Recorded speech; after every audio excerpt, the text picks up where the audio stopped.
Hello, நான் இன்றைக்கி உங்களுக்கு டிஃபனுக்கு சம்பா கோதுமை ரவையோடு அடை பண்ணி காமிக்க போகிறேன். அதாவது அந்த அடை மாதிரி தான், அரிசிக்கு பதிலாக சம்பா ரவை. அதாவது சம்பா ரவை ஃபைபர்.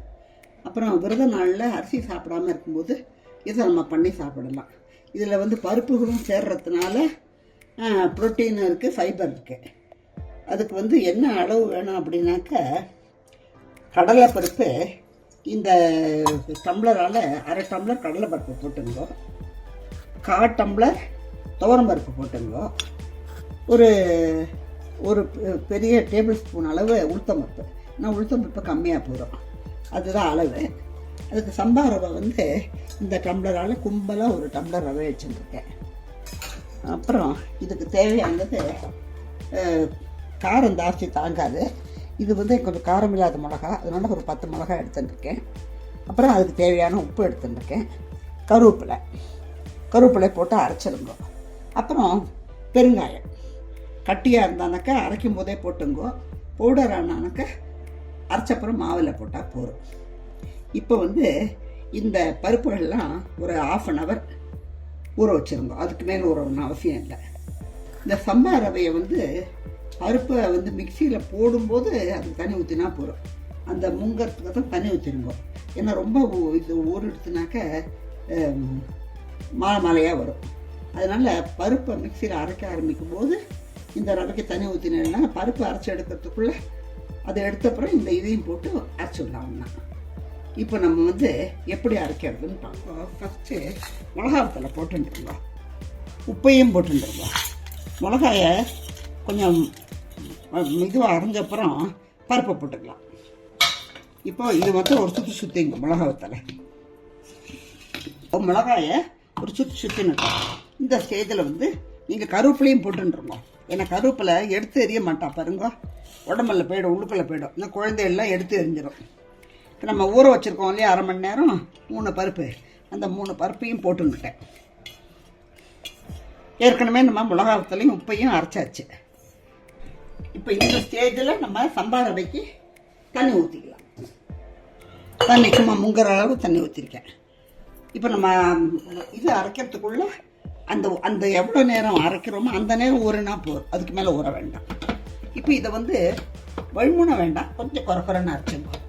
இந்த மாதிரி குறக்குறன்னு அரைச்சி எடுத்துட்டுருங்க. ரொம்ப மையாக அரைச்சிடலாக்க அடை கொஞ்சம் முறுமுறுப்பு ரோஸ்டாக வராது.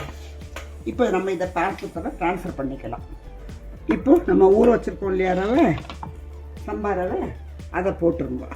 அதை போட்டு ஒரு சுற்றினா போதும், அதுக்கு மேலே வேண்டாம். இன்னும் ரொம்ப அரைஞ்சாக்க மாலையாக வந்துடும். இது உடம்புக்கு நல்லது. அரிசி சேர்த்துக்க வேண்டாம். நம்ம அடை பண்ணி சாப்பிட்ணுன்னாக்க சம்பா ரவை, பருப்புக்கு பருப்பாச்சு, வயிற்றுக்கும் ஃபில்லிங்காக இருக்கும். விரத நாளெல்லாம் நம்ம சாப்பிடலாம். இப்போ இதை ஒரு சுற்றி எடுத்துக்கலாங்க. இந்த மாதிரி அரைச்சி எடுத்துடுங்க. ரொம்ப ஊறினா மாலை ஆகிடும். இப்போ இந்த மாதிரி ஊற வைக்கல இல்லையா, இந்த பருப்பு அரைக்கிற நேரம் தான் நம்ம ஊற வச்சுருக்கோம்.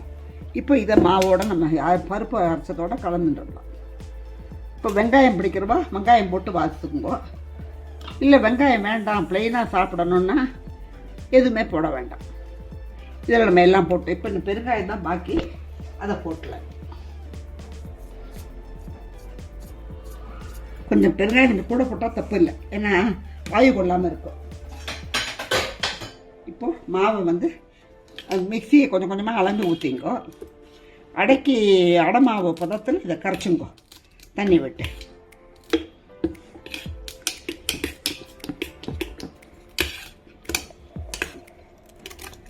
இப்போ இன்னும் கூட கொஞ்சம் தண்ணி விட்டுக்கலாம். காரம் ஜாஸ்தி தாங்காது, அது மாதிரி பார்த்து மிளகாத்தில் போட்டுங்க. இப்போ இது பாருங்க, அடை மாவு பக்கத்தில் இது பாருங்க, இந்த பக்குவத்தில் நீங்கள் மாவு எடுத்துடுங்க. வேணா இதில் வெங்காயம் போட்டுங்க, பொடி பொடியாக நறுக்கி, இல்லைன்னா ப்ளைனாக வற்று சாப்பிடலாம். இப்போ உங்களுக்கு அடை ஒரு வாத்துட்டு அடை எப்படின்னு காமிக்கிறேன். அதில் காஞ்செடுத்து இப்போ நம்ம ஒரு கரண்டி ஊற்றி, நீங்கள் சில பேருக்கு ரோஸ்ட்டாக பிடிக்கும், சில பேருக்கு கொஞ்சம் மெத்துன்னு இருந்தால் பிடிக்கும். அதனால ரோஸ்ட்டாக பிடிக்கிறவாளுக்கு மெல்லிசாக எவ்வளோ தூரம் மெல்லிசாக வாக்க முடியுமோ அவ்வளோ தூரம் மெல்லிசாக வாக்கணும். நல்லெண்ணெய் தான் ஊற்றணும். ரிஃபைண்ட் ஆயிலெலாம் ஊற்றாதீங்க, நல்லெண்ணெய் தான் ஒன்று இருக்கும். பிடிச்சா தேங்காய் எண்ணெய் ஊற்றிக்கலாம். நான் நல்லெண்ணெய் தான் ஊற்றிருக்கேன்.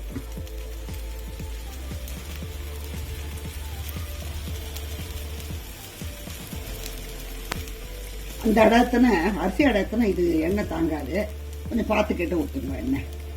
ஏன்னா நம்ம எண்ணெய் அவ்வளோவா எடுத்துக்காது. திருப்பி போட்டு எண்ணெய் ஊற்ற வேண்டாம், ஒரு பக்கம் ஊற்றினா போதும்.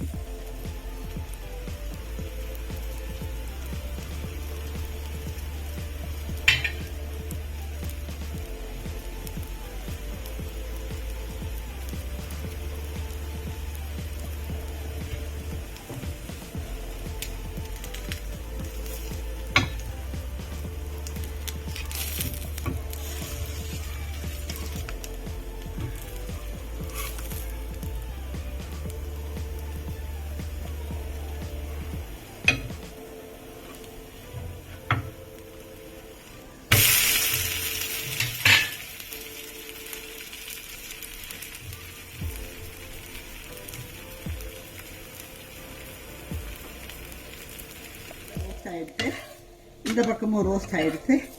இப்போ நம்ம எடுத்துடலாம். இதுக்கு தொட்டுக்கிறதுக்கு வெல்லம் தொட்டுக்கலாம், நெய் சக்கரை தொட்டுக்கலாம், தோசை மிளகா அப்படி தொட்டுக்கலாம், இல்லை பிடிக்கிறவா சட்னி அரைச்சிக்கலாம். நான் வெல்லம் சக்கரை நெய் அந்த மாதிரி தான் தொட்டு போனாங்க. அதனால் நான் அடை மாத்திரம் பண்ணியிருக்கேன். நீங்கள் பிடிச்சா சட்னி பண்ணிங்க. இதிலே எல்லாம் இருக்கிறதுனால அது மாதிரி சாஃப்டாக தொட்டுட்டா போகிறோம். வெல்லமோ நெய் சர்க்கரையோ தொட்டுட்டா போகிறோம். சுவையான தம்பா கோதுமை ரெடி. நீங்களும் பண்ணுங்க, எனக்கு ஃபீட்பேக் கொடுங்க, உங்கள் சப்போர்ட் எனக்கு கொடுங்க. பாய்.